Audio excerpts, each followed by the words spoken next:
বলেন, আপনার বলেন। শোনেন, আমি বাড়ি একটা মেয়ে মানুষ থাকি, এরা সকালবেলা না জানে আমার বাড়ি আসছে। আমার বাড়ি আসছে, জমি জমার একটা মামলা আছে, এই জন্য আসছে আমার বাড়ি। একদম সকালবেলা জানি না। এখন আমার কাছে কথা হচ্ছে এটা তারেক সাহেবকে সন্ত্রাসী বলে আমার বাড়ি পাঠায় দেয়া। হ্যাঁ, কিসের জন্য? আপনারা বলছেন তারেক আপনি আমার হাজবেন্ডকে বলছেন, আপনি বলছেন। হ্যাঁ বলেন, বলেন।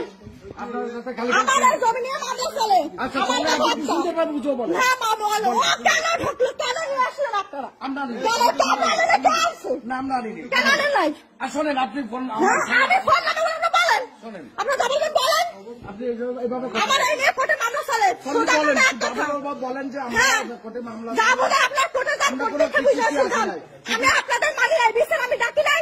আমার স্বামী যখন বাড়ি ছিল তখন এরা কেউ আসে নাই। এখন আমার সাথে মানে আমি একটা মেয়ে মানুষ থাকে, আমার শ্বশুর বয়স্ক মানুষ, আমার শ্বশুরে ঘরে শুয়ে থাকে, করতে পারে না। এরা এসে আমাদের এইসব অত্যাচার কেন করে? আর এই যে একটা লোক সারা গ্রামে উল্টো পাল্টা কথা বলে, তুই আমার কি করবি? আমি সেই ডাক্তার শুয়ারের বাচ্চা খালি